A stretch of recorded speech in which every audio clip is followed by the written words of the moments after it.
Hello, ladies and gentlemen. Welcome to another episode of the Conn'Cast Podcast. And we are now in Series 2. And yeah, thanks, Ibra. Round of applause. Great intro to Ibra here. I am joined with Ibra for the second episode. And can I honestly say, Ibra, hand on heart, I am honoured that you've come on. I said it to you. Mate, honour's all mine. Honour's all mine. Nerves. Words. Yeah, I can't think of anything to say. It's. I mean, a lot of people watching this, they may know of you. I mean, like I do tell a lot of people in my life about you, so there'll be many viewers that'll be like, "Oh, this is Ibra. No way." They see it at tournaments as well. But yeah, I mean, wow. I mean, most people don't know anything about you, and I'm just so glad to have you here. It's like I said, mate. There's no words to describe how I'm feeling right now. In a sense where every time I see you, it feels surreal. Yeah. Every time I'm in Kent or I'm here, it feels surreal as well. Well, it's a conversation we're having on the way here. We've had a mini podcast on the way. Yeah, we really have. I should have really stuck a microphone in the back and just imagine we had like two cameras of a ride podcast sort of thing and mix it together. Oh, that's a great idea. Just drive podcast. Well, yeah. Well, funny enough, I think I mentioned, you may have seen on my Instagrams that I go on a hike every Saturday morning. One of my friend that runs it has just been talking about doing like a podcast on the actual hike, and I was like, yeah, that's a cool idea. On the actual hike in the car. Yeah, I was like, on the car, like driving there and stuff. That's a great idea. So yeah, branching out, that's a different story. I am just so appreciative to just know you, Ibra. I mean, what a ride. I mean, do we start with saying where me and you and Con? Where do you even start with that? Oh, okay, so first of all, PlayStation.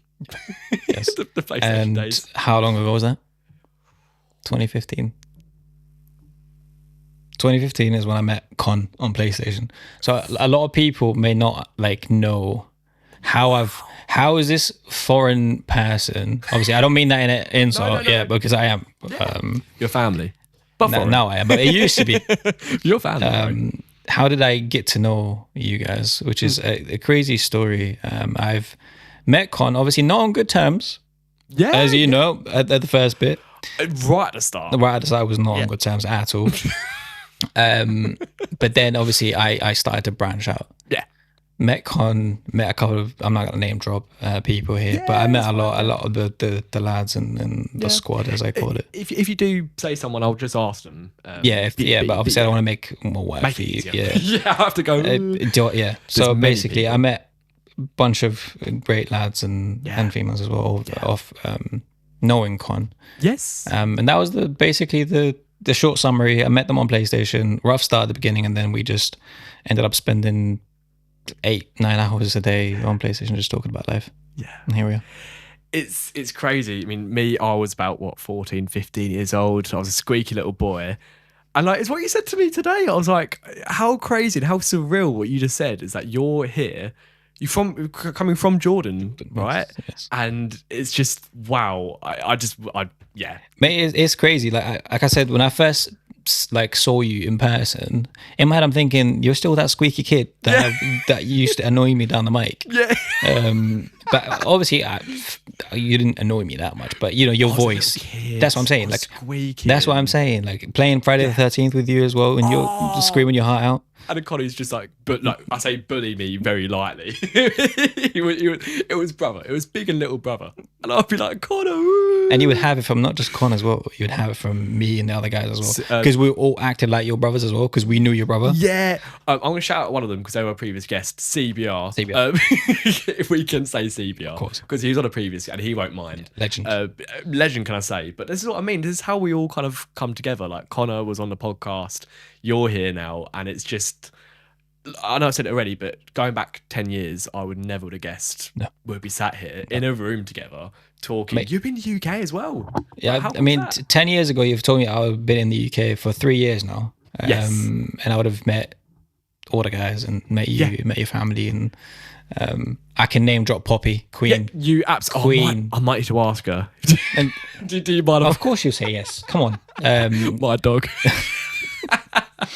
Absolutely crazy to me. Every time I come down to here, I'm like, is this even real life? And I probably will go back home tonight and think, did this happen? Yeah. because it does not feel real in a sense, because it has such a huge impact on me.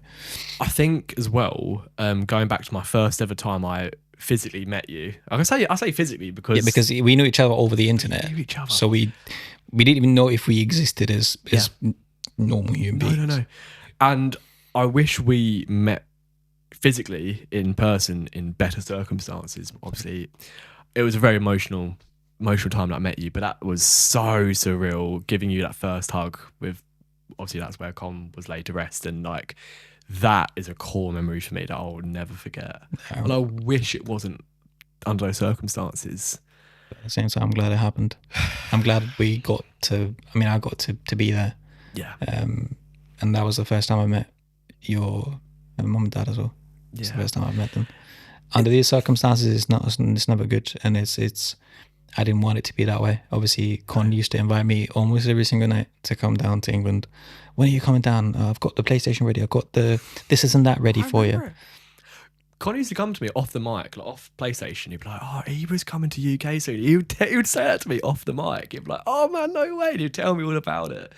He would have been buzzing. And to talk about that as well with Con as well, as lovely as it is that I'm talking to you right now, I wish we didn't have to talk with the Conn'Cast. And obviously I think you noticed Con there. I wish, as much as I love doing the podcast and being this mental health advocate, I just want Con back. 100%. I'd rather just have Con and just move on my life. And just scrap the whole thing. I'm sorry, that sounds really blunt to you guys. I'm happy I'm hopefully helping you guys, but if I'm gonna be really selfish, I just want Con back. Mate, if you was 100%, if I was to trade in a lot of things that I have, a lot of blessings, a lot of good things that I thank God for every day. Yeah. If I was to turn, I wouldn't say all of it. Yeah. But I would be saying all of it to have him back. I would. Yeah. Yeah. And don't call it selfish or nothing, because his actual value that he added to your life, and you want that back. That's a nice way to look at it. That's a really nice. You want that value back in your life. Yeah. That's exactly how I should be wording it. That's perfect. I think the viewers hopefully understand that. But no, the thing is, the way you worded it before was good. Yeah. Because a lot of people tend to be scared to speak up about certain things, and it's because they don't know how to word it. Yeah. But how about just word it however it comes? Being blunt, if that's the way it needs to be. That's what I'm saying. Yeah. Just word it the way it comes, and then the other person in front of you is not obligated to understand you. Even if you worded it nicely, they can take it however they want to take it. Exactly. And with that as well, I wish we could be right now just sat around playing PlayStation with Connor. Yeah. Unfortunately, I think over the past 5 years, 6 years, I don't know about you, but I've come to just accept that won't happen. But that's the hardest bit. Tough pill to swallow, isn't it? Yeah. The thing is for me as well, I was asking you on the way, because I keep my eyes on you guys from a distance. I don't pop around, not too much, but bro, I don't know how you feel. As much as I would ask you how do you feel, I wouldn't know how you feel. No, until you actually say it. Yeah. Do you know what I'm trying to say? And then for me, it's like, I'm not blood related. I haven't even met him in person, which is crazy, by the way. Crazy to say. I never got the chance to meet Connor in person. As much as we both loved each other, as much as we spoke about things that we want to do and like future plans and stuff like that, I've never got the chance to actually meet him. And that has built up anger within me for so many years, where it's like, why? We spoke almost every single night for 9 hours about, okay, we're probably going to move in together. We even spoke about things like that, like traveling, going around Europe, visiting stadiums. We used to like, how about we get 4 of us living in the same house? How about we do this? How about we used to plan things like that. You had conversations like that. Wow. That's one of the reasons why I hate planning things nowadays, because I'm always scared that I'm going to, we didn't say waste my time planning, because it was never a waste. I would sit down and plan again with them all over again. It's the fear of that happening again. But it's not. None of the plans that we have planned is gonna be put into play. There's no way. It shows that even if you didn't like actually meet him physically, I always say physically, because I think spiritually we connected. You did. God loved you so much, man. And I mean, just hearing that from his brother, obviously I felt it. Hence why it was always reciprocated. Hence why, like, if a man across the world is sat there bigging me up to his family and to his friends, I never really understood, how you can love a friend even though you've never actually met the person. Is to most of my mates back home, some of them did understand that, but a lot of them are like, well, you don't really know the guy. They underplay it, where it's like, well, we haven't met, so you're not really real friends, are you? But it's like, to me, when I've lost all of my real friends back home, it was Con that was there for me. It was Con who was sat there in the PlayStation party waiting for me to come on and just rant about my day. Can we add as well that Jordan is usually 2 hours ahead? 2 hours ahead, mostly. And during winter, when time goes back, it's 3 hours. Because we're just weird ass British. No, see, Jordan doesn't go back in time, but they started doing that recently. But most times it's 2 hours. So I was always 2 hours ahead. So you're always 2 hours. So just to bear in mind that Connor, I think, was it you that stayed up until like 4 in the morning? Well, I had to. But basically, I had to sacrifice, most of my night just to be on till 4 my time, which is 2 UK time. Wow. Because I think that's when most people like would get on. Obviously, you would finish work and then you'd come back. You'd get on at like 9. You would play till like 2 in the morning, 3 in the morning. So you'd then be. I'll be like, you know what? I'll just do it all night and go to school without any sleep, just so I can have an extra hour or two. That's love. Yeah, that is love. Also, I think there's like a with technology, some old people don't understand what's the other friend online. But with us, when you're a bit younger and you understand it, you're like, no, it's almost like you're in the same room. And which I think nowadays is much easier as well, because I say that as if like I'm like from 1950s, no. But PlayStation and my internet back home in Jordan in the Middle East, you're not living in the best countries in the world when it comes to like tech and stuff like that, obviously. So I had to put up with really, really bad internet. I had to put up with a lot of things, and it's not as easy as it is now, where like TikTok is all over the place. You can easily like get in contact with someone who lives in some different countries. But way back then, it was like, I think only just started, where you would meet someone from England and be like, oh my God, I just speak to someone from England. Yeah. It's crazy. Yeah, to me, it was crazy. I think, it's just, the whole thing is just, it goes to show how special Connor was, actually. Destiny. It was destined to happen. It's so impressive. It's just destiny. I've got something for you, by the way. I'm surprising you on the podcast. Okay. So, I think you know of. I mean, I'm guessing you must have heard my mental health brand, or not mine. Family's mental health brand, Connor's brand. Should I call it Take the Con? Take the Con. Yeah. I don't know if you know the name of it and what it's about. But the name was actually taken. Obviously, it's for Con. Yes. And Mum came up with a name. Shout out Lucy, by the way. I absolutely love that woman. I'll get her to watch this now, and she can just see. I was going to say, Mum, if you're watching this, but I hope you will be. Ibra's in the car. Biggest fan. Number one, you said there's certain women in your life in a leaderboard, and my mum's very high. Honestly, like, and this is not just because the. Okay, so I've stayed in England for a long time before a couple of months until I met you guys for the first time. Yes.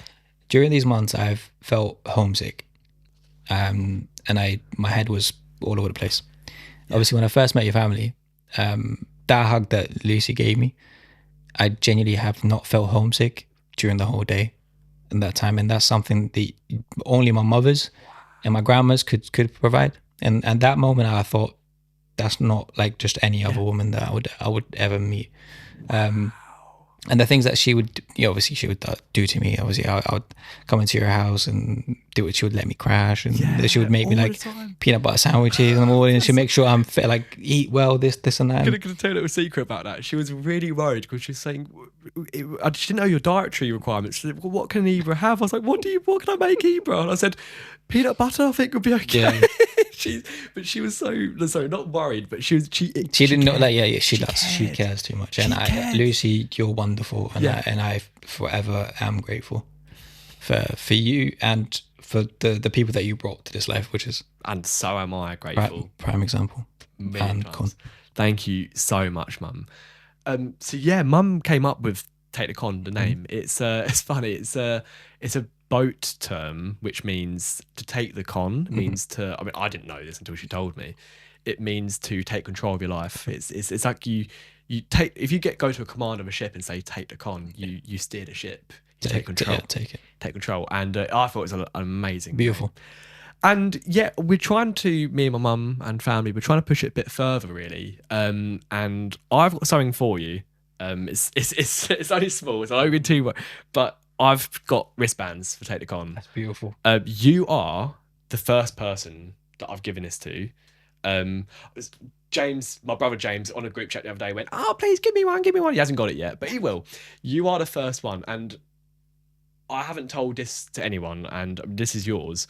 And I hope you don't mind, but the writing is actually Connor's writing, so I had to extract it from obviously his writing.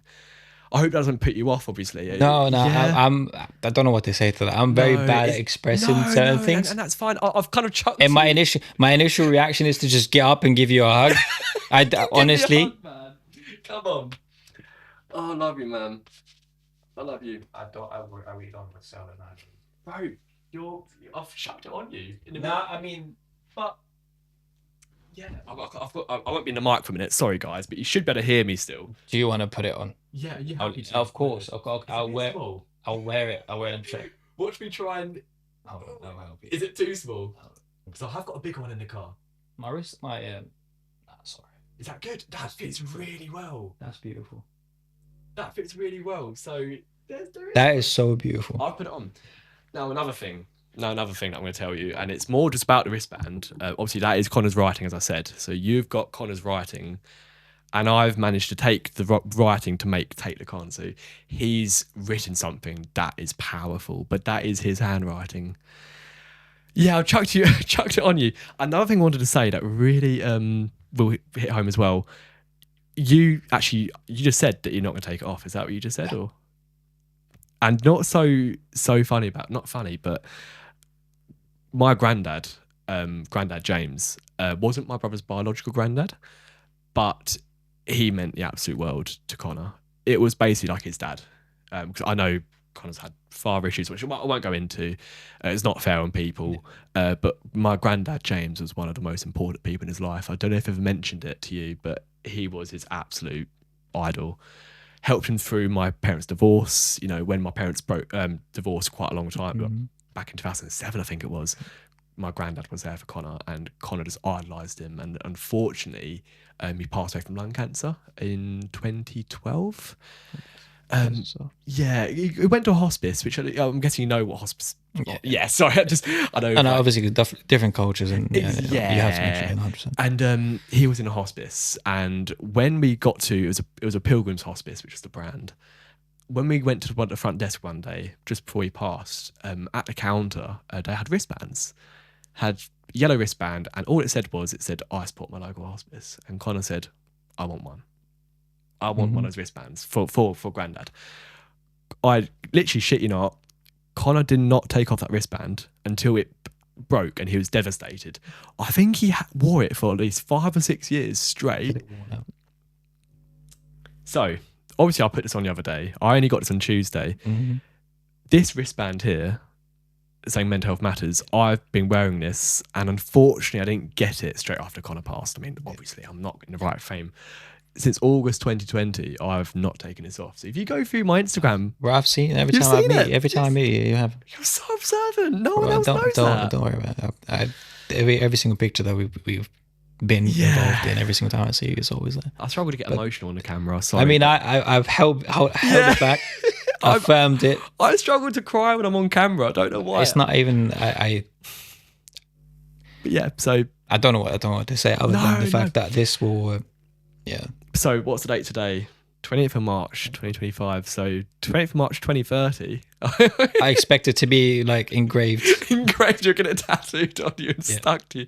You're the first person to have that. I mean, I put one on my mum. Obviously, my mum's got one. But with family and your family, you're one of the first family. I mean, people might think like this guy is. I genuinely don't. What do you even say to that? What do you even say to that? Bro, other than the fact that I absolutely love you guys with all my heart.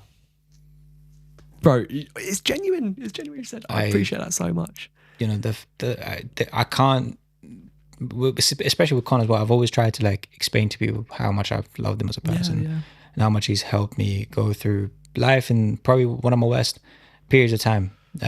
He was there.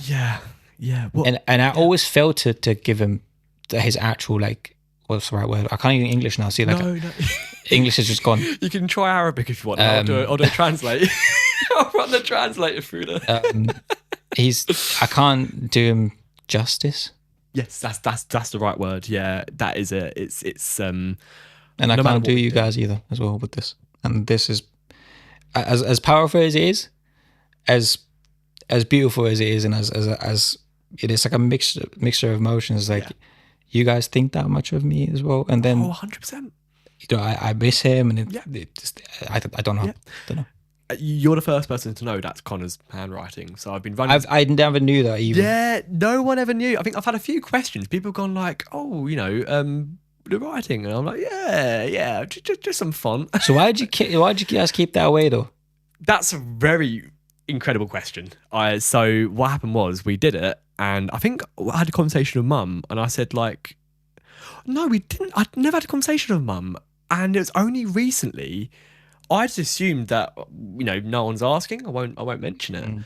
But it was only about a week ago when I got these wristbands. Mum went to me and said, "You haven't told anyone it's Connor's writing, have you?" I was like, "I haven't." So I didn't mean to keep it secret. So is this the first time you're publicly saying it, basically? Yeah, spot on. You are the first person. I didn't know that. No, and now that. So everyone watching this will be like, "Whoa!" Do you know? I would have never guessed because he's actually got nice handwriting as well. He's got good handwriting. And I would have never guessed. No. So I had to take. So the is actually meant to be like THA. I think I took it from the word thank, and I cut it. That's so beautiful, though. Yeah. So and then Con was obviously him writing Con, but I had to decipher it. So I had to like take different letters to manipulate it, sort of thing. Yeah. Again. Kev, I cannot be more grateful for you for doing this. So Kev, which I mentioned, shout out Kev, my previous photographer, he does lots of editing, and I gave him the writing, and I just said, "Can you like?" I literally got the 3 words, and I said, "Can you just put it like a logo?" Yeah. And he did. So Kev made this as well. So it's a. Do you know what I mean? It's people in your life that really good people in your life that help you, and it's just like I was saying to you earlier, like to all those that actually help. Thank you guys. So thank you to every single person that stood by this man. And I've said it to him. He's not doing something for his own personal gains. He's not doing something for any malicious sort of. It's just pure love and pure keeping Connor's name out there and keeping him within everybody, and also giving a platform to not just Connor's friends as well, but to the public, to people that want to speak about themselves, like about their mental health, to ones that do want to reach out and maybe not have friends, you know, like it's a noble thing. It's a very noble thing. So thank you guys for supporting him. I really appreciate that. You deserve the support as well. It's not just because, thank you for, no, you actually do deserve it. And like the weight that you have taken on your shoulders for over the past couple of years. And I told you this in the car. Yes, on the way. Yeah. You've done wonders, mate. Yeah. I thank you so much. And I'm so proud of you as my younger brother. Yes. I'm so fucking proud of you. Sorry if I got wrong. Yeah. He called me his little brother earlier. I'm 27 in May. It was like I got my words mixed up, and I was like, "Damn, I cannot believe you still got a youthful look." I'm telling you, Ibra. But honestly, like I said, I've lost the words. I've lost the words. I speak. English is my first language. I've lost the words. I don't know what to say. All you got to say is Habibi. Yeah, Habibi. Which so I mean. Just to get sorry, this is really off topic, but I've always got Habibi and Habibti. Mm-hmm. Is that with boy and girl? Yes, I got it right. So Habibti is for a female, right? So it's feminine, and Habibi is masculine. Nice. So Habibi Finn, Habibi Ibra. I feel there's a girl here. Habibti. Someone.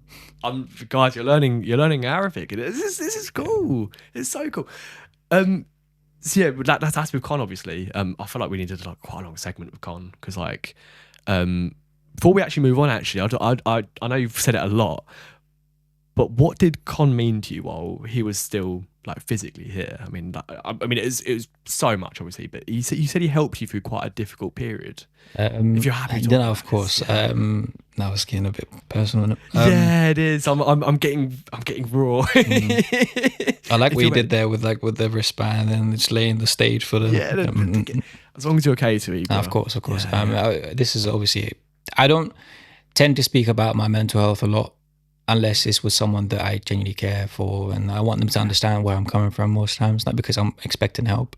Yes. But this is also for someone who's struggled to speak about how he feels. So yeah, Con.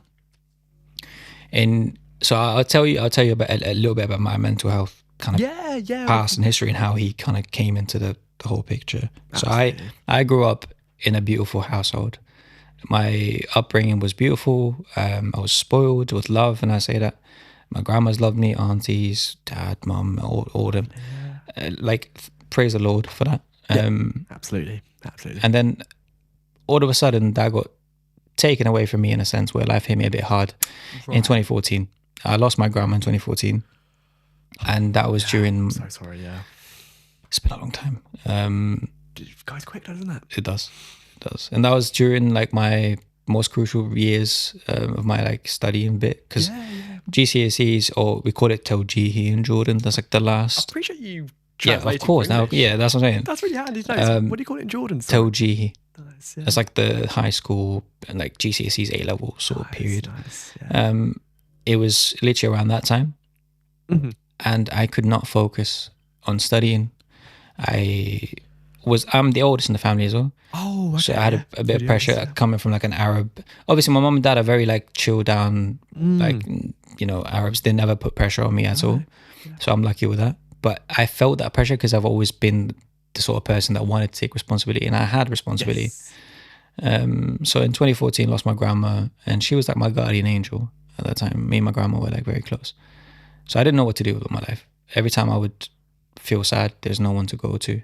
But I had people, but I was always used to go into my grandma. Like there's no. Fast forward a year, I'm at Con. Oh, is 2015? Yes. Straight after. Oh God! Of course. I didn't realize that's when I met. Yeah, met you. It's like literally recent. Like, I lost my grandma in August 2014. Yeah. And I met Con like during Black Ops 3. Yes, which was like mid 2015, mid to end 2015. It's only a year after. Yeah, a year after. That's where. Wow. So I was still freshly suffering from what I did, and I found escape in just forgetting about studying and just playing video games, as everyone does. No, you 100%. But that cost me a lot.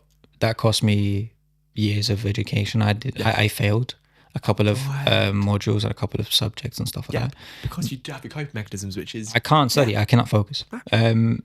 So, yeah, I've seen the guys I grew up with all go and start doing uni, start going this and that, and I'm a failure all of a sudden. Wow.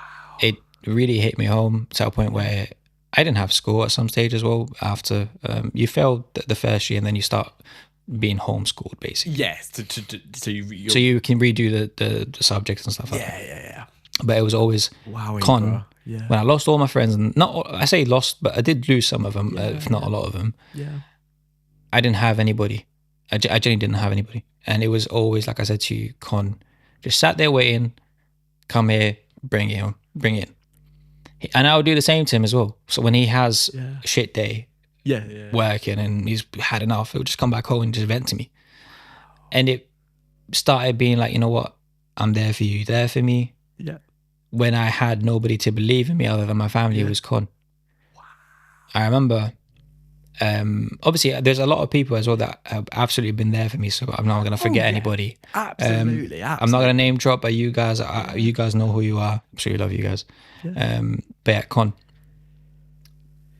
he believed in me in a way where when I felt like I couldn't redo these topics and these modules and stuff, he was there just back in my ear like, you can do whatever you want, mate. You got this and that. Finish that and come to England. Because I wanted to study. I wanted to carry on studying. That was like that's the whole point why I'm here. Yeah. So I did. With the help of him and him helping me cope with things, I actually managed to succeed in a sense and finish my GCSEs and A-levels and go on to do uni. Wow. First year at uni, I get I think I was like, 19, 20 maybe? I can't remember. Yeah, probably, yeah. After failing for like a year or two, I got my first ever job as an English teacher. Wow. And I remember the only person that's popped up to me, because I posted a picture on my Facebook. Yes. Announcing that I became a teacher at such a young age, which was crazy to me. For 20 years old. Connor messaged me. He was like, "Is that a job that I see?" And I said, "Of course it is." And he was like, "Oh, what's it like? What do you do?" I said, "This and that." Yeah. And he went on to rave about how happy he is and proud he is of me. And I said, "Oh, it's thanks to you, because if it weren't for you guys, I wouldn't be able to speak good English." And he was like, "Nah, mate, fuck that. It was all you. You worked hard on yourself. You done this, you done that." Agreed. He was like completely neglected the fact that it was him that had to do anything with it. And I was like, that's so lovely that he just the only person that popped up to that was him. because you just get that genuine happiness for you. I genuinely he would. I don't think I've got friends that hold that level of love within my heart as well. I'm not gonna negate, like, it's not just only Connor, but Connor was someone who I've never met in person. No. And I've received that much love and that much support to a point where it even went across countries, let alone we're not in the same room. No, I've never actually seen him. No, but yet he was just there for you. Like when, I mean, like you said, because I feel like, I mean, if I'm correct me if I'm wrong, but obviously when all your friends and family, like your friends, when you said you failed like a couple of years, they all go off and do their degrees and they do their jobs. So I guess they kind of moved on with their life, but Con was, and I was falling behind, and Con was just there, and Con was there just pushing me like, you'll catch up with them. Don't worry about that. Yeah, that's so special. Like I said to you, I didn't have any escape other than PlayStation. Yes, Whether it's playing video games or being in the parties with Con, and most times we would not be playing, like just be chatting. We're just chatting. Just got a vape as well. Yeah, just the vape sound. Oh, that was a good one. And you would hear Connor's, "Oh, I'm back, people. I'm back." You just tell straight. You just hear him. You hear him before you see. Con was a special person, and I mean, you see it. I mean, at the tournaments, I guess last year, what the hell? Crazy. I absolutely loved it as well. You just realise you're like, whoa, a lot of people knew Connor. Like, you look around like, wow, like. And obviously, like I've met a couple of. It was 4 people at the beginning, and Connor was 5th or 4th as well at the time. And through Connor, I've met, like, I could name the top of my head 10, 15 people that I'm very close with throughout Connor. Yeah. So he introduced me to a whole culture, let alone just a friend group. Yeah. I genuinely wouldn't be able to speak good English if it weren't for the guys and the people that where would I practice my English back then? Yeah, there'd be no one in Jordan that would be able to be better. And if you was to go back to my old videos on YouTube, where you would be able to hear that I had an American accent growing up. Because I find that really interesting, because I feel like if someone didn't know, I genuinely mean this, if someone didn't know that you're from Jordan, they'd think you've just got incredible English and you're from London or something, because it's so I've only moved here in 2022. It's so crazy saying that. But you wouldn't remember me sounding American either, because you'd always think I always sounded like this. But if you was to watch a video right now and be like, wait, that wasn't you. That's you. But you knew me back then. You knew me. And a lot of people get surprised, like, wait, hang on. Did we used to put up with that all for 8 hours? I'm like, I mean, you also improved your English, but I'm sure Connor probably introduced you to a lot of bad words. Oh, yeah. Well. Oh, Connor. Connor was he was a barrel of things. Things is the best way to word it. A lot of things. Just you can't pinpoint, because if you try to portray Connor as something, you will fail. Yeah. Because if you portray him as an angel, he's definitely not. And if you portray him as a devil, he's definitely not. So it's like, what is he? He's in the middle of something. And I thought I was going to say now, but sorry. No, you're fine. It's something to do with Connor actually, but that was it. I remember. No, it's fine.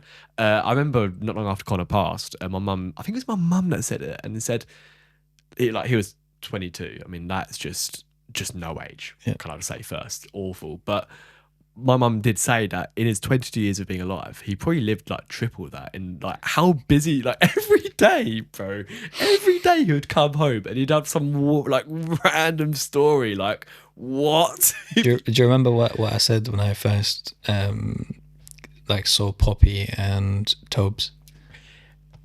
I can't remember what we said about Toby, but I remember Poppy, about how energetic. Right. And what did I say to you guys? I said, you have managed to get both of Connor's personalities into 2 dogs. Yeah.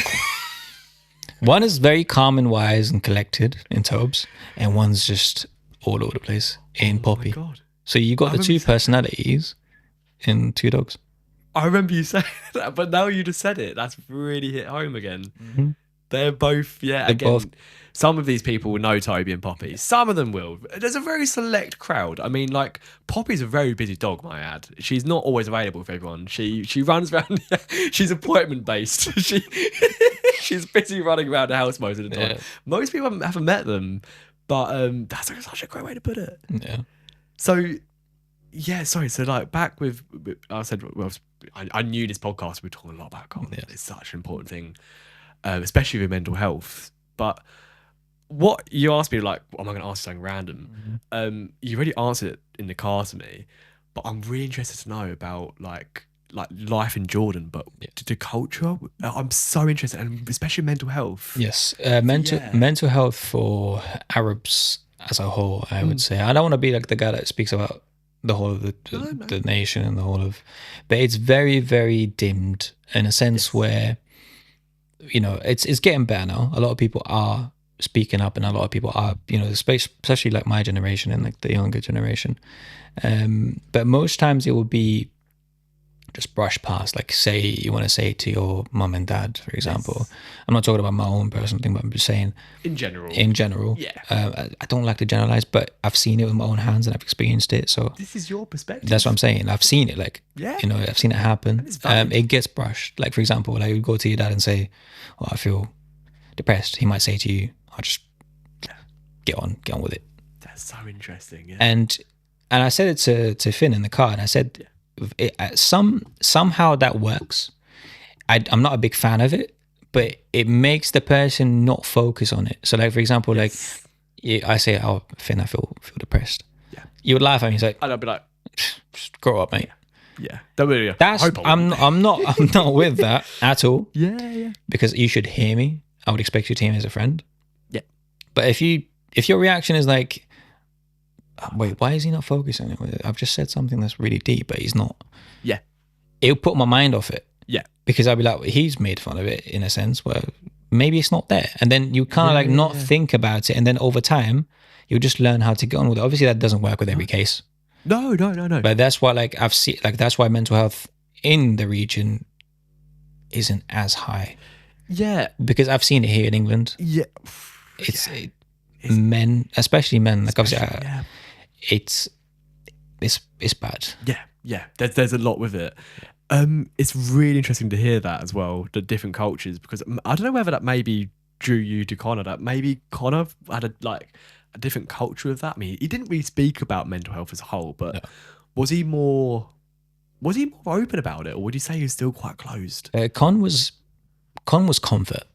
Yeah, that's a good way to word it, I think. Con was comfort. Con was like, it's just spending time. It's like if we're just sat here in this room and you're just sat on that couch, I'm sat on this couch, we can sit here for like 10 hours and just speak. Genuinely, without the podcast, just sit and just talk. And not even talk sometimes, but just be on your phone, or just, did you see this? Do you see that? And then obviously sun will come up and sunrise happens, and then you go back home and I go back home. It's like, that's it. It's just connecting almost. Yeah. It's like, I don't have to explain myself. I don't have to sit here and worry about you looking at me in a certain way for saying some random shit. And similar to you, like, you wouldn't have to worry about that. So, like, both of us knew each other's intentions, and we were not like, "Oh, he's a bit snaky, he's a bit sneaky, he's a bit." No, like, we both just loved each other to a point where we're just happy to be there. 100%. Yeah. And I'm guessing, I mean, was it slightly different back home in Jordan, or yes, what with Connor especially, in mental health in general? Yeah, mental health in general again. It's back to that. So like, back to that, like, sorry, I jumped around a lot. So obviously, I've got to speak about the period after Connor, which is important as well. Which is, it goes back because I did spend a fair share in Jordan. Yes, after Con. Yeah, and that was probably one of the toughest things I think I would have ever experienced in my life. Really, I've really, really struggled. After Con, and to a point where I went and I questioned religion. I'm a man of God. Like, I'm Muslim. If anyone don't know, I believe in God. I believe in everything, and it's been one of my sort of comfort things as well. Like, religion brings peace to my heart. But even then, I questioned it. Even though I sat down and I said, "God," I spoke to him a couple of days on Saturday. why would you not let me know? Yeah. Why? Question faith. I've questioned religion. I've questioned a lot of things, and that's not a bad thing to question either. No. You're almost expanding your faith. Would you say? Basically, I always love when you tell me about your faith. It really we've had our conversations. We have. Yeah. We had one. I remember when we went to Dearton to see Con, and like your whole perspective on life. It's just wow. You got to have that, man, because otherwise you're gonna end up losing your brain. Yes, your drive, your purpose, And I remember, speaking of that, we keep sidetracking a lot because it's a lot of like things interacting with each other. Remember the thing that you told me with the butterfly? Oh my god! Yeah, wow. I don't know if I told you. You mentioned a butterfly. Yes. And what it resembles and what used to happen in the garden in X, Y, and Z. Did you see one in a hotel? I'll tell you one thing. The same time I went back, like the same period when I got to Norwich. Yes. That time. Yes. Wallahi, got this my witness. So I used to live on campus. So you'd go through the main door and it's a security card, blah blah blah. Yeah. You would go upstairs. Mm-hmm. There's another door, and there's another door. Okay. So there are 3 doors or 4 doors in total, and you all like with every door or 2 doors you had to scan. And it's security, so I kid you not. On the last door, do not tell me I promise you, hands on heart, Allah's my witness. On the last door, at the bottom of the door, there was a butterfly. Wallahi, Allah's my witness. I'm speechless. 3 security doors. Wow. I kid you not. That is so I kid you not. And I remember there's a certain person that I don't know if I told her. That's obviously, cool. My partner or ex-partner. Yeah. I told her about that story, and it literally, as soon as I saw that, I broke down in my room. I sat there crying. Wow. Because in my head, I'm thinking, there's no fucking way. There's no way. That's so incredible. Yeah. Thanks for sharing that. I don't know if I told you this before. I forgot, but yeah. Something rings.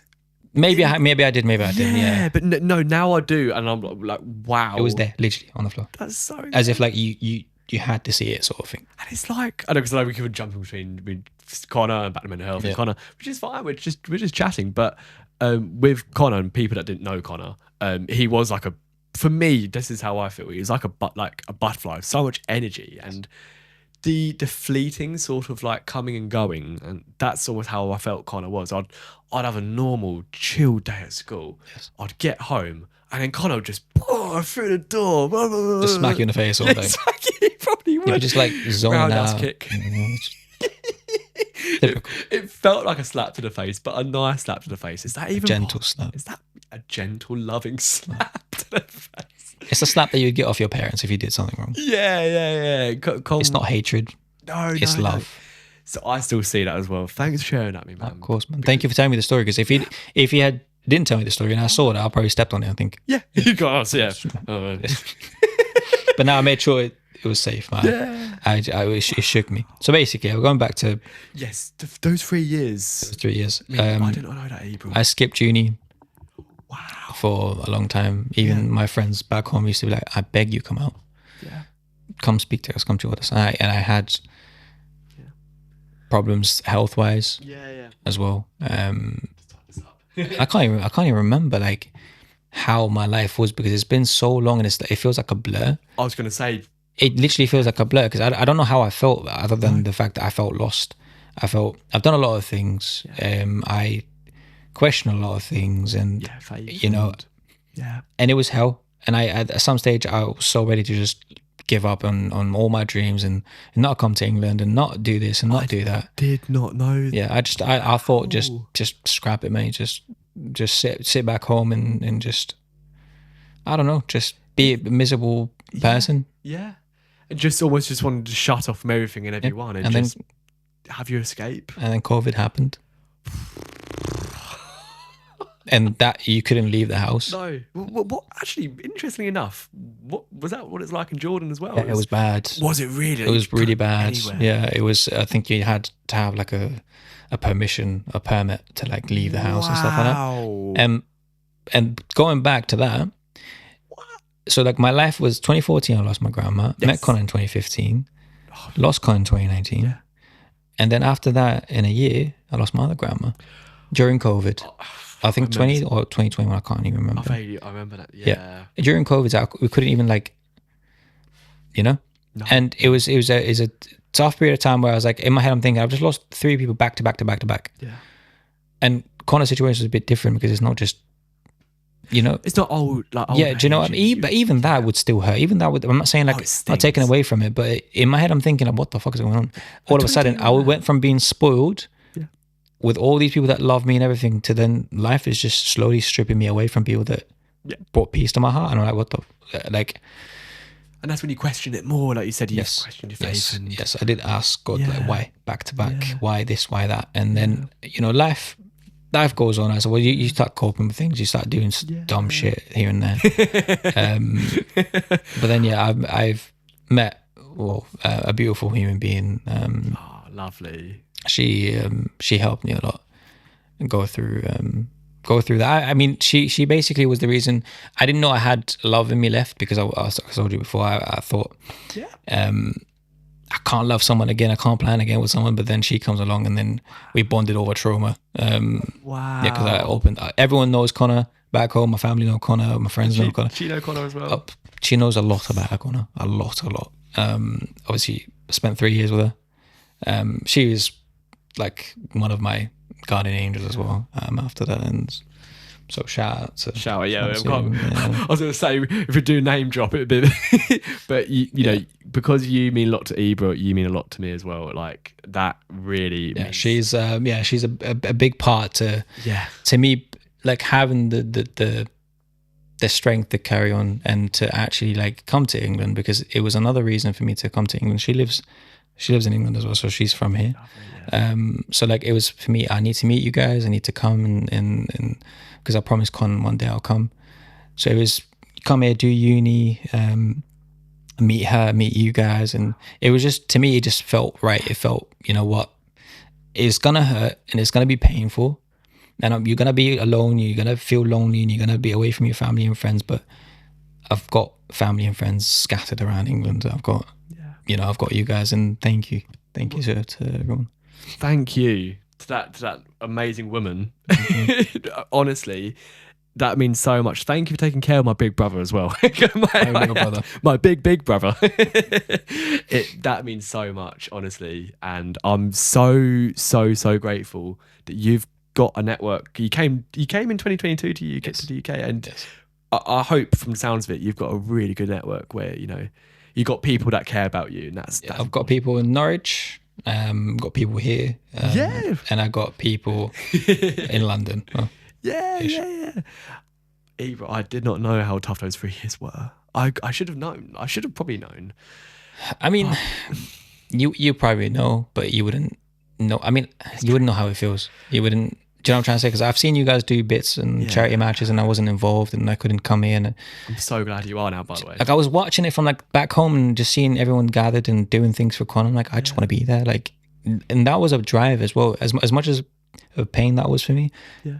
Coming to England wasn't easy because of the whole visa stuff, but coming to here to study, it was like an easy gateway to come to England. So I thought, you know what, just carry on studying. Yes. And you'll get to play in these charity games, and you get to see his family, and you get to.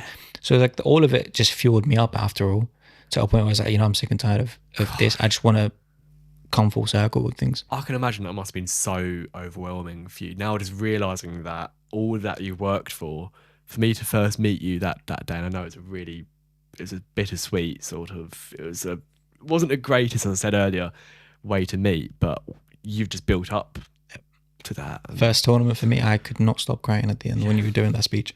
I broke down, and the guys were there like, listen, it all happened to us in the first time. But now you can sense that we're both sat here, we can talk about it, have a tear in our eye, but not cry about it to a point where we can't even talk anymore.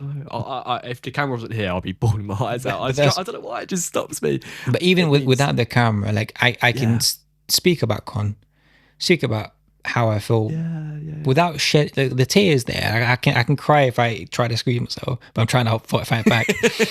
But I can sit here and talk about him and talk about my experience with mental health with a smile on my face. It's a bittersweet smile. It's not a genuine fully smile. I'm not really happy that I went through this and that. Do you know what I mean? But the fuck can you do about it? He would. I mean, I say this to you all the time. I've said this to you millions of times, and you know it. He'd be so proud of you, like being here. You've done your masters. You've done your masters, bro. That's huge. Don't know how. Don't know how. You've worked for it, man. You've gone from 10 years ago feeling. I like to say feeling like a failure because failing. Yeah, I was a failure. Yes.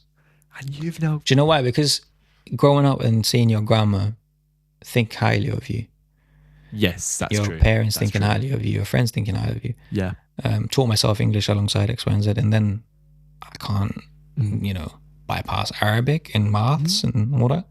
Of course I am, because that's not my standards. Everyone knows their standards. Everyone sets themselves at a certain level, and if you don't reach that, then you are failing yourself technically. Yeah. Instead, not others. I don't care about pleasing others. Your own perspective of yourself. Yes, but not now others. I understand. No. And a failure because you could be the most successful man, but to someone else, you could be a failure. Yeah. Because in their book, you're not. In their book, you're not. You're not really a successful man. Exactly. So you only live up to your own expectations rather than. And that was your own expectations at the time. Yes. I couldn't care less about what anyone says. So please, I really hope you think you're not a failure anymore. I really. Listen, I failed in a lot of things, and I failed myself in a lot of things, and people have failed me, and I failed people. But that's a part of growing up. You need to fuck up to grow up. Yeah. Yes, agreed. That is the blunt way you gotta be. Genuinely speaking. Yeah. You need to be at your worst to be at your best. And it sounds very cliche. But No, but it's true. I've failed people. People have failed me. I've been at my lowest. I've been at my... But that's... If we don't go through these levels, through these, milestones, call it milestones. Yeah, You're not gonna do anything in life. You're just gonna be sat on the same place and... So you set these sorts of milestones for yourself to more that you're growing. Yeah. Is that kind of it? Yeah. I feel like there's never any destination in life. You're constantly growing and you're constantly learning. I think for me, if I was to tell you like what would be my end goal is from life, it would just be at a good level, obviously like mentally and financially. Yes. So if someone needs me, I'm there. Yes. Yeah. Because that's the message that this man has left. Be there for others. And you so well, man. I honestly, I'm gonna just stare at it for the whole. Like this will be like I kid you not. If I ever feel low, this will be. Someone's give mine a little. I'm kiss. trying not to cry. So I got a cap on. But that's hard for it. But it's sometimes you just give it a little like. Yeah, I've got you. I'll try not to touch it as much. I don't have it like. I don't know how good it is, like in terms of quality, but it looks really good. It doesn't matter, mate. It will be engraved and it'll be there. I feel a lot lonely, if I'm honest with you, in London. Because obviously I moved to London recently. I feel, especially this period of time that I'm in, recently broke up with that certain individual. Yes. So it's been really, really tough in a sense where I feel. Obviously I've let them down, they've let me down. It's a mutual thing. There's no hatred, there's no sort of, it's all love. But I don't know what to do in a sense. As we were talking in the car, I feel a bit lost. I spend days, if I don't go in the office without speaking to people, without seeing. Sometimes I crave someone saying, give me a hug. I don't get that physical interaction with people. Unless, obviously work, it doesn't really... Work people, I love them. I'm blessed with work. I've got a really, really nice team, really nice, like just as friends, and they do help a lot as well. Mm-hmm. But I'm talking like a friend that I've known for 5 years or 10 years, as someone who knows the ins and outs about me. Everything about you. Yeah, completely. I don't have that sometimes for weeks. And yes, I know a lot of people say just come out and reach to me. I don't reach out to people, which is a problem. Oh, that's fine, yeah. But yeah, if it's been rough, and this... this will definitely be that hug that I need. I feel like, I don't know if, like, because it's not just a wristband. I hope you think, because obviously I'm blood related to Connor, and I've put it on your wrist. That's what I mean. I feel like I kind of blessed it in a way. Of course you did. Of course. I mean, the fact that you even thought about assembling this whole thing and making it into this, and this means, it's to me, I take things in a there's so much details into things for me, and this is probably one of my issues in life anyway. I look at things from a way below surface level up until, and this what brings headache to my brain, but this what also makes me appreciate this and that and Poppy. And Poppy is funny because Poppy never met Connor, but I feel like she almost did through us. It's really funny. She's like I don't know, she is just Connor. It's so funny. What I was actually going to say, you've already answered half actually of talking about now, but you asked me in the car how I'm doing. Yes. How are you doing right now, would you say? What do you want, honesty, or do you want? I think honesty's the best way, isn't it? If you're comfortable with, I think that's fine. Yeah, if you're comfortable too. Yeah, no, I've got listen. So it's a calm space. If I was to be honest of how I'm feeling or how I'm doing, I don't think I'm doing well. I don't think I'm feeling well. There's a lot of anger. Still built. So I now know how to control anger. There's a difference between not having that anger anymore or getting rid of it. I think the anger will always be built inside. That's like part of and you just got to like try to tame it. Basically tame it and know how to use it. Not use it because you don't use your anger, but I understand that. Know where to put it, sort of thing. Yeah, because you can use it into your own benefit. Really, you can channel that anger into something decent. Yes, that's what I've been trying to learn, or I've learned throughout the years. But recently, obviously, with certain things that's happened, and how I know life is it's temporary, and life is very unpredictable, and all that kind of stuff. But I feel like I'm, because I'm running with like deadlines and visas, and obviously I'm not here, and you got work, and you got probation, and you got obviously worrying about your future and your career, and so many things, and then obviously breaking up with someone that you thought would be your wife. We spent 3 years or 3.5 years together, so it's been a long time, and then I've channeled my energy and I put everything into it for it to work, and it didn't. So it's like, okay, what do I do now? And this is all very recent as well. It's like a month and a half, 2 months. So it's not been a long period of time. Obviously, we've had a rough patch for like a year or so. But it happens with every relationship. It happens with every sort of. It does. But your feelings are still valid with that. It's it's tricky. Yeah. So like I don't know what's like for me, because I like to set goals or things to work towards. Like for example, like coming to England didn't happen overnight, and you've been through the whole journey basically. I've heard all of that's it. what I'm saying. Yeah. But to some other person, they could just book a ticket and then come here and then bang, done. For me, it was 8 years in the making, or 7-8 years. Right now, I'm like, okay, well, I've done what I wanted to do, which thank God for that.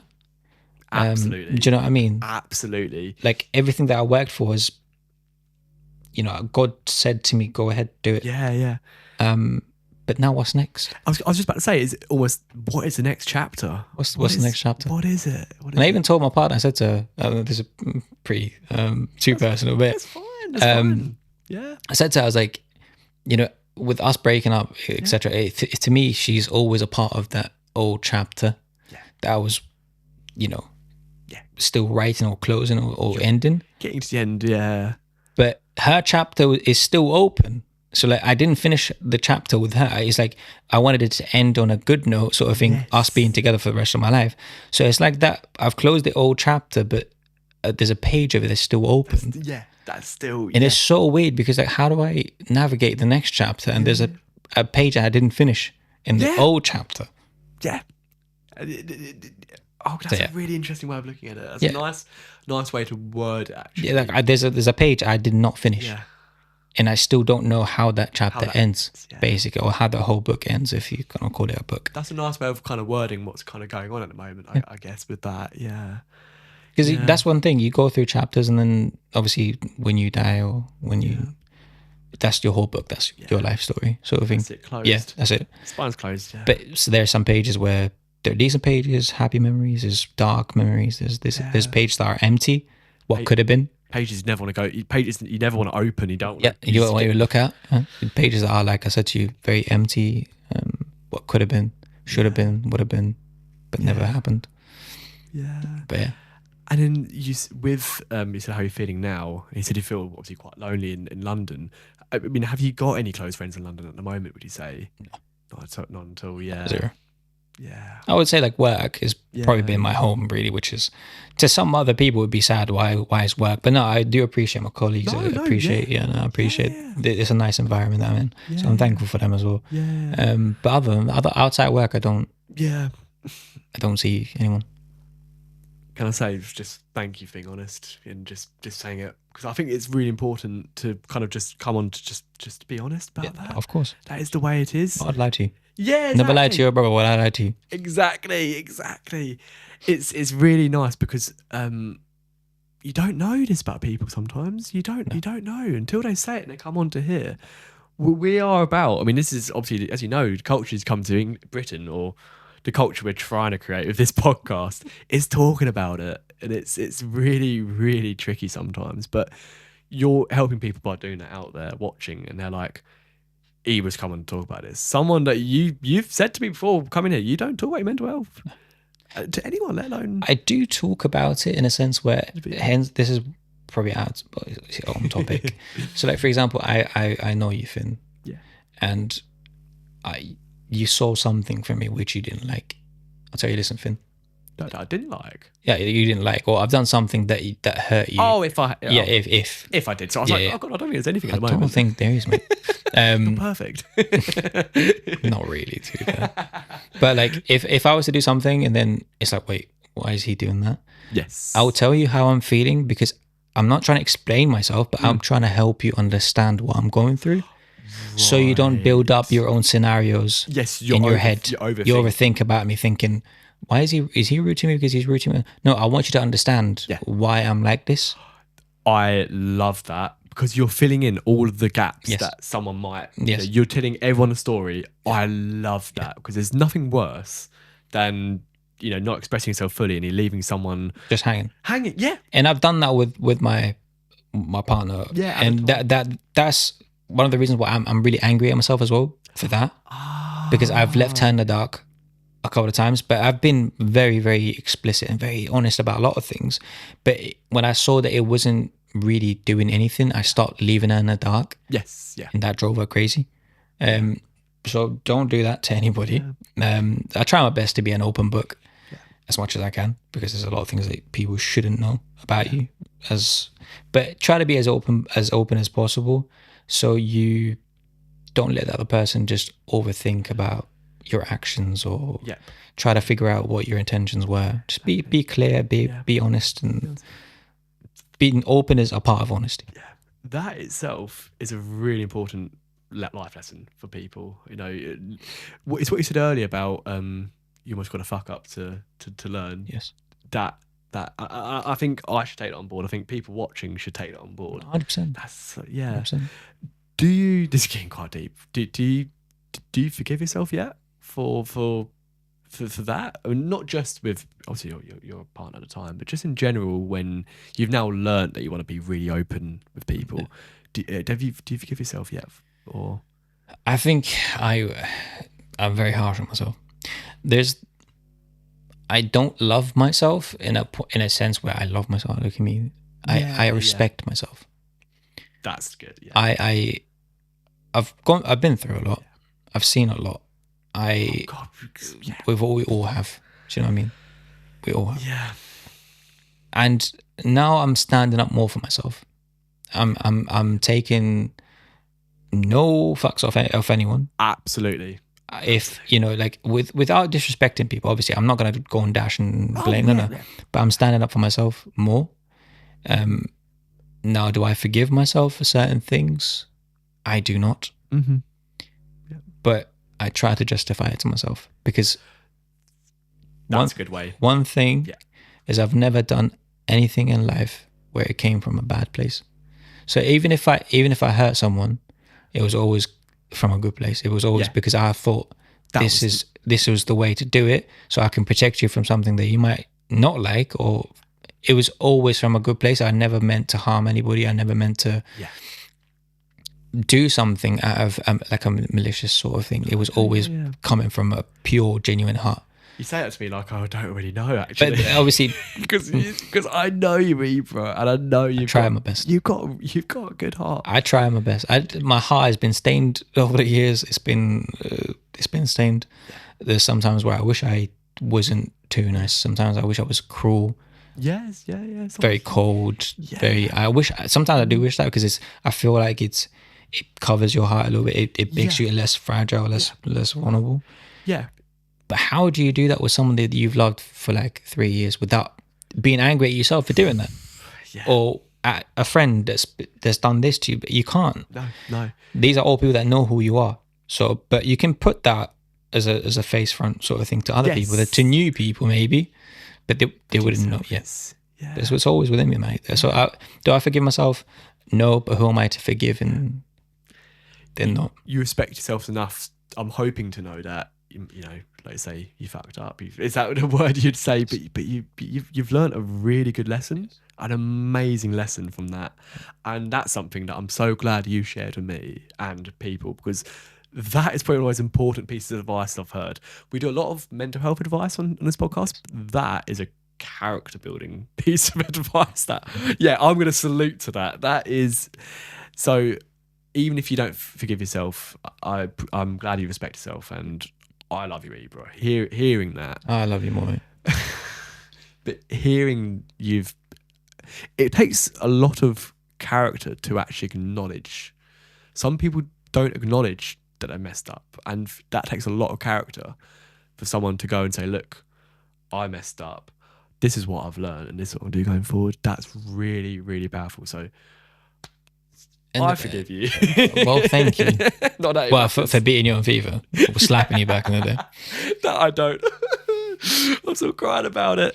I used to slap me all the time. Nah, like, we're all humans at the end of the day. Mm-hmm. And if we try to perfect things, and one thing that I'm just gonna probably like just wrap this part of it is, I hate technicalities. As much as I love attention to details, and the small things make the bigger picture. Yeah. But if we're having a conversation, I beg you stop taking things technical.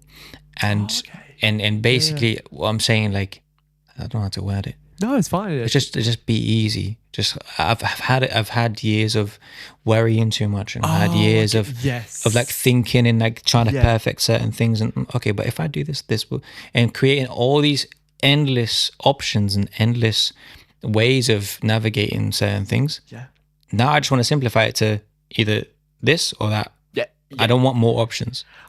I tend to, because mine, I used to be very much I used to follow my head instead of my heart, and it feels like that. Yeah. I now follow my heart because it feels more gut feeling. Yes, the gut feeling, because it feels much simpler. It's just you're drawn and you do it. Is that kind of similar? I wouldn't advise to just simply use your heart, and not completely. Yeah, but you got to have that's what I'm saying. You have to have a good balance with that, and I think you don't have to worry about your decision making right now. Yeah, because when I was your age, a couple of years ago. when I was your age, I used to. But I genuinely, because my brain has really changed within 3 years, and a lot of people can relate. When you hit 25, 26, 27, you think different in every year. It's mad. It's actually so crazy.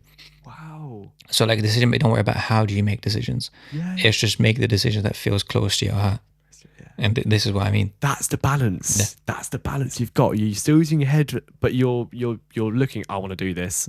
You use your head to go, yeah. But even if it was the wrong decision, even like end of the day, would you actually have to lose? We always say that. Well, genuinely speaking, if I was to mess up here in England, the worst case scenario is they will send me back home. Ship you back. But that's not a bad thing, is it? I've got plenty of friends and family back home. I love this country, and I'm very grateful for England and everything that this country has, allowed me to do. Yeah, yeah. But worst case scenario, they would just send me back home. I hope you don't, man. But why would they? Yeah. You know what I mean? Why would they? We're blessed to have you here. Brexit means Brexit, do you know what I mean? Yeah. That's what I'm saying. Like, what's the worst that could happen? Like me being back home with my family and friends. Oh my god, bummer. Well, what a shame. Yeah. I think actually, we don't think you meant it, but you've pretty much solved overthinking in a little. But I still do it though.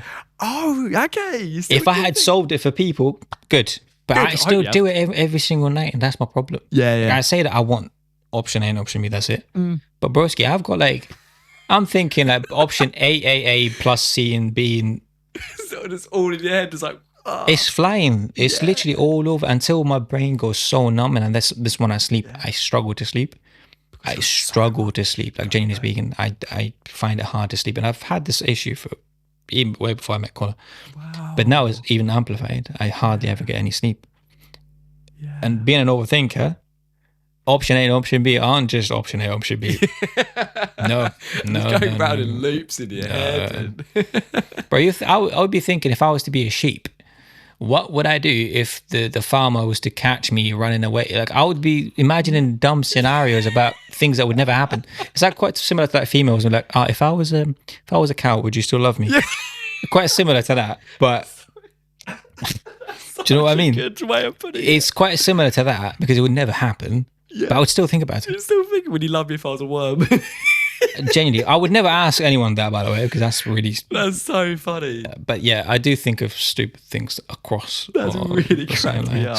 No, it's a good way of putting it. And the thing is, it's not just about helping people, but a lot of people, and me as included, can watch that and go, "Oh my god, that is me." I do overthink as well. I do get it. Luckily, I just kind of make myself so tired, I just fall asleep. Yeah, but listen, I do things before I go to sleep. That sounds really like I do a lot of that. I just watch YouTube or Netflix or something until my brain goes fried. Like I would just be doing an all nighter, and then I still can't sleep at 3 a.m. I got to be up at 7 for work. Oh god, yeah. Why am I still awake? Yeah. Why am I thinking about sheeps and that sounds really bad, but like, that's so funny though. Do you know what I mean? Like, why am I still thinking about stupid stuff? And then like I start noticing like my heart beats, like, and then you can't sleep because like, oh my god, like, I can hear it, and then like your chest goes. I was like, why am I stressing all the things that just... Yeah, like the palpitations and things and the fast heartbeat, And then like, oh my God, if I was to faint in my own room, I live by myself, but no one would be able to like, know if I'm alive or like... I think that as well. Do you know what I mean? I'm like, oh my God, like if something happened to me, I'm just in my room and I want to know. That's what I'm saying, like who would know if I'm like just laying dead? Yeah. In my room. No one. It's like... Or it could be as simple as like you fainted, but you hit your head, but you need like immediate sort of help to get yourself but no one's there to check up on you, and then that's it, gone. It's crazy. I think about that stuff all the time. That actually makes me feel quite comforting that you feel the same. No, genuinely, that's what I'm saying to you, like, and I'm thinking like, I sometimes, genuinely speaking, I'm very bad at texting. We both speaking about it. I mean, I'm awful. The fact that this has happened today is honestly crazy to me. Honestly, praise. Yeah, and he was texting me today all day. I was like, I'm waiting and this and that. Yeah. I was very surprised that both of us are replying instantly, which is crazy. First was like Finn's replying to me really fast. CBR's probably watching this and going like, shut up. There's no way. Listen, I've suffered as well. For he replies to me after 2 months, liking my like paragraph, and then I reply to him after like a week or so. And then every time like the same, and then it's just like, crazy. And it's always paragraphs as well. It's not just like paragraphs. We're always going like just full on. Yeah, just genuinely. It's love, man. It's love. But yeah. So I always think I go weeks. Just checking time. That's fine. Yeah. Good. Yeah. I go weeks. Oh, I say weeks. I go a couple of days without speaking to anybody. And I'm not saying that I don't have people to check up. No. You know, but I'm saying like I go days without speaking to people. So, and sometimes people don't check up on me for a long period of time.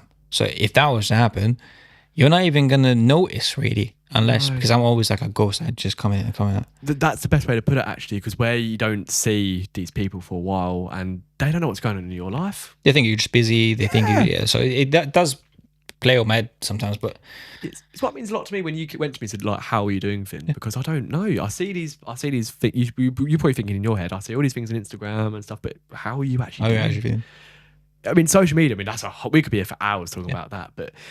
It's like I think they call it like a facade is the word. Yeah, that's the word. You know more than me. I was trying to work out. Facade is corruption in Arabic. Seriously? Facade is a word in Arabic. Yeah, facade is corruption. Wow. That's so crazy. But carry on what you saying before. No. I know you get too excited about. I get so excited about the fact you like know Arabic. We'll have an Arabic podcast if you guys please. want. I'll teach him Arabic. Yeah.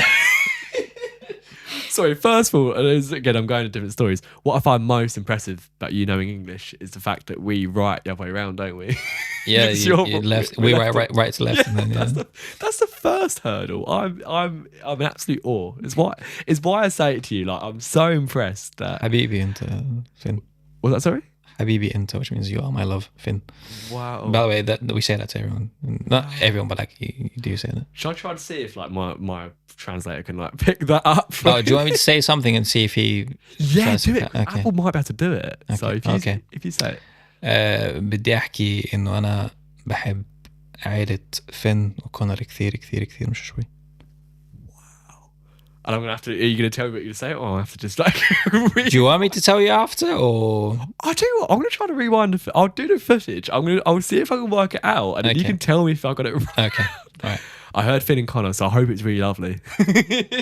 We'll have to find out, won't I? Where do I start? Honestly, I love it, Ibra. I love it. I don't know where we're going from there. Actually, I think we're. English is one thing. I don't know if you heard. Have you heard the term nattering before? Nattering. No, I think I have, but no. Yeah, it's an old sort of term. Like, sounds familiar, but like, you go for a natter. It's like when two people talk, but they talk about random things. Just gibberish. And you oh yeah, natter. Yeah. It's no one will ever say it in their life, but it's very much like an old English saying. You go for a natter. That's what we're doing at the moment. That's what it sounds really, really familiar, but I can't really. Gibberish. Yeah. Gibberish. But it's good gibberish we're talking about. Oh yeah, it's good. But that's how people can relate now to why I'm really connected with the guys, because this is literally a PlayStation party, but in person. Yeah. Just about the vape. Still got the mics. Have you still got a PlayStation PS5? Yes. You do, because I got a PS5 last year. I don't think I got it as much, but like I said to you in the car, PS5 and PlayStation is no longer the same. I still go on it. I still am sweat at FIFA. Still am very good at FIFA. Yeah, I'll beat anyone on FIFA. Just saying. But yeah, it just doesn't. I try to avoid it as much as I can, because it, like I said to you before, to me as well. It's funny you say that. I'm not saying it because you said it, but I'm in. I think all of Connor's friends got like a really big group on PlayStation. I think you. Yes. I get notifications saying like someone started a party. Yeah. I've had PS5 for like a couple of years. I don't think they know that I've got a PlayStation. I know one of them did add me to the group, but it doesn't feel right to me. The thing is, like, I genuinely sometimes I see that notification, like I want to go in. Go on, yeah. But I swear to God, I love every single one of them. By the way, they won't mind. By the way, no, I love every single one of them, and I know like. I'm very shit at popping up to people, and sometimes you guys, but they know me. That's why I have to explain myself. They know who I am anyway. And the ones that don't, then they don't deserve to be called friends anyway. Do you know what I'm trying to say? You don't know them anyway. Yeah. Like, so like, I see that notification, like, bro, I wish I could just jump in. Yeah, same. But I would feel weird. I would feel really, really empty, and sometimes I'll be in desperate need of speaking to one of them. But it's like joining that party would be actually beneficial in that period of time. But then I'm like, it just doesn't feel right. Yeah. A big part of it just doesn't feel right. It's nothing against them at all. No, absolutely not. Absolutely not. Absolutely not. It's the fact it feels empty about Con a little bit. For me, it's like I've always associated everybody with everybody. So like all of us are like this one big person, and I love all of them, and I find comfort in each single one of them. Like CBR, for example, the guy, I've crashed at his house a couple of times. Yeah, he came to Norwich a couple of times, dragged me all the way. Kieran came. Oh yeah, Kieran came. Right, yeah, that's what I'm saying. A lot of these guys are like proper close to my heart. Yeah, I could go on and name all of them, and you guys know who you guys are. They know. But for me, it's just bring Connor back, and then we'll talk. Yeah. Bring Connor back. Now, do you know what's crazy? Yeah. I've had one dream Oh, okay. After, which was so surprising because I've never seen him in person. I remember having a dream about Con and the guys. That's so funny. Did you even see him physically? I saw him physically. I saw everyone physically, but I could like barely kind of see their figure. Yeah. And we were playing hide and seek, and I was seeking, and Connor was hiding. Wow. Yep. And I swear to God, I walked and I told him. It was quite recent after he had passed away. Yeah. And he comes along, and I'm like, I knew it. I knew you're pranking me. I knew you were faking or something like that. And I remember like being the one who was seeking and like trying to find them. Lord. Yeah, wow. I remember that. I also had different dreams, which I'm not gonna really because it's got a lot of people and yeah. But I had a reoccurring dream for a year. Yeah, we've gone. Yes, and that really messed up my head a little bit. I've never said even to my mum really, but I do sometimes get Connor in my dreams as well. And I really believe in dreams. I really believe there's a reason, and this is one I really remember, and I think it's a reason why I remember it. It wasn't really crazy either. So it was at my old house. So funny enough, I live in Sittingbourne, as you know now.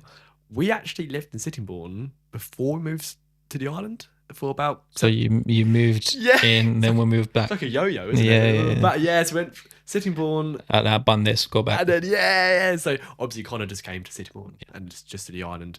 Me and my mum moved off, but the first house, like my childhood house in Sittingbourne, I don't know what we were doing. It was so long ago. Some of the details are gone, but Connor just walked through the door. This must have been maybe during lockdown, so maybe like a year after he passed, maybe a bit less than that. And he didn't say much, but he just seemed okay. He just seemed all right, and he was just getting on with things. And I might have had a quick conversation with him, but I just remember getting the feeling that he's okay, relaxed, relaxed, and that made me kind of think about things. And I was like, I wish he was still here, but maybe he's telling you just he's okay. I'm okay, Finn. You That's quite similar to the dream that I had. He was like bantering, like as if like I was messing about. I was like But he had that calm demeanor about him, and he had aura, as young kids call it. Positive aura. Yeah. Connor was one of a kind, but imagine if I said that to him and right now I say he got an aura, he would probably slap me. Oh, I mean, the thing is, back in 2019, all these 6 years ago, he wouldn't have a clue what any of this means. But honestly, that means a lot to me that you said that, because I feel like that's really set myself that he's at peace. Of course he is. And I keep him in my prayers as well, obviously. Every single day. We did have a prayer together as well. We did. I mean, I don't know if you can. Is it something that you can do on the podcast? I think it would just lose its. Lose its. Yeah. You do it later. Obviously, because if an Arab was to watch it, why is he doing it? Obviously, I see. Just keep that within your heart, and then you do it yourself later on. Yeah, because if you're doing it in front of the world, it's like, oh, look at me praying for something. I get that. You know what I'm trying to say? That's a good way. Yeah, I completely understand that. Yeah, that's nice. So you keep it yourself, and it's genuine. We do it together away from people. So that makes complete sense. It doesn't come across as showboating, even in religion as well, because you can pretend to be like a saint and so it loses its actual value. Absolutely understood. No, that makes complete sense. But I always say Allah yarhamu, which means may Allah bless his soul. I would try to pronounce that, but Allah yarhamu. Allah yarhamu. There you go. Allah yarhamu. I tried so hard. That was good. That was good. The first time I ever tried. I mean, you say as well. I'm 25 in. Wrap it up. So, I mean, I always say this is your episode, and you've come a long way. If there's anything else you really wanted to talk about, I think I had a really nice conversation. Well, we could have 10-hour episode. Oh, we could, yeah. We would carry on, so don't give me the actual leeway to carry on talking. You missed a trade. No, honestly, I can go in details about, not just, I can name things with the guys and with you, with Poppy, how she was at the beginning and how it turned out. So there's a lot to it. The bottom line is, Finn, is I'm proud of you. I'm immensely proud, and I always say it to you. And I'm not saying that because I genuinely see you as a brother, not even just a younger brother anymore, because obviously beard and everything. Look at you. So grown Yeah, for you. do you know what I'm saying? You and your family in general, I absolutely love all of you guys. And when I first got to your house, I knew where Connor's got that love that he had within him. I saw it, and in Lucy's eyes, I've seen it.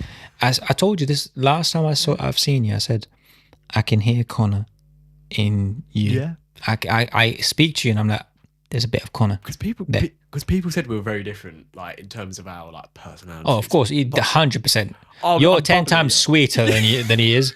You don't have like a one bad bone in your body. I tell you that. He's so sweet, bless him. Connor was. Connor is different. Like I said to you, you can't. You know. Crack me up, yeah. Mate. He cracks me up. That means a lot to me because I sometimes think to myself, like, it's been 6 years.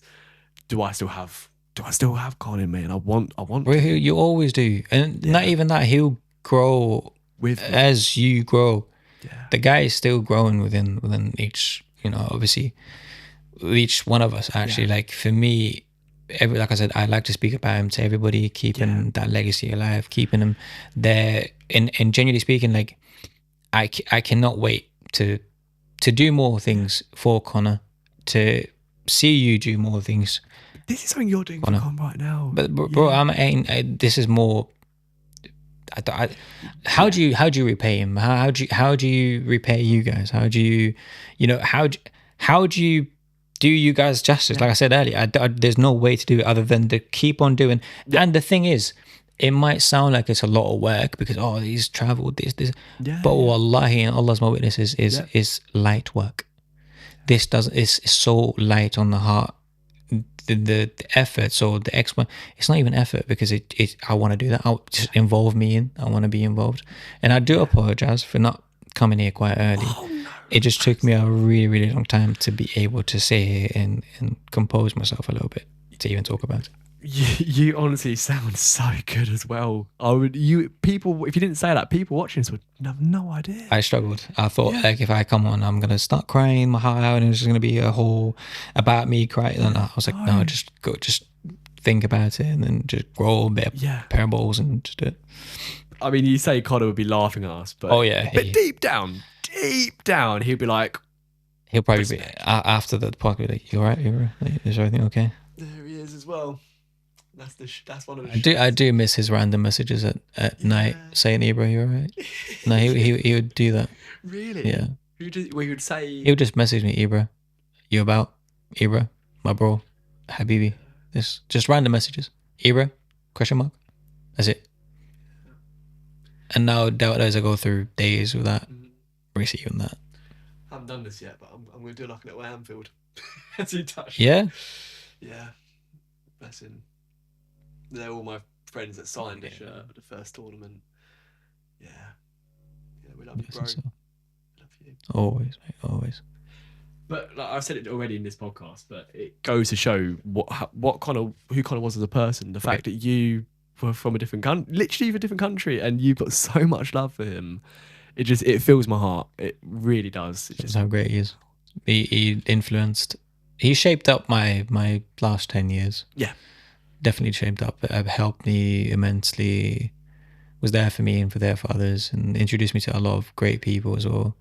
And I would not have changed anything about it apart from that one thing. That's it. I would have changed that, but I absolutely love him. And when we meet again, hopefully in heaven, if he's not being naughty up there. Yeah, that's what I'm saying. Probably winding my grandma up there. I swear to God. I swear as well. I swear, if I'm up there and I heard that you, but hopefully you're chilling up there with my grandmas and other people that I love. And I hope he's there with my granddad as well. Hope he's there with granddad. Yes, all of our loved ones. Relatives. Imagine your granddad with my grandmas and Connor's there, and it's just a mixture of fuckery, Arabic and English, and all sorts. Arabic and English. They don't understand each other, but it's beautiful. But they've started looking down on us and thinking, how on earth is this possible? Yeah. Like, do you know what I mean? Technology. That's Ibra, first of all, come on. Love you, man. is proud of you as well. Always. That's how we're gonna finish it. Yeah? I'll do it. Yeah, I think so. I think that's all. That's all I have to say. Thank you. Just thank you, Ibra. Thank you to your family. And thank you to you guys as well. Thank you for watching or listening. We're back next Sunday. Technically not next Sunday in our world at the moment, but when I release it. No shit, Sherlock. Yeah. That's the Connor coming out. That's the Connor. You can tell I've spent years around him. I will be. Yeah, there's something like, why are you telling me that as if I don't? I've missed that so much, Ibra. Thank you. No, we're gonna finish. See you later, guys. Okay, well.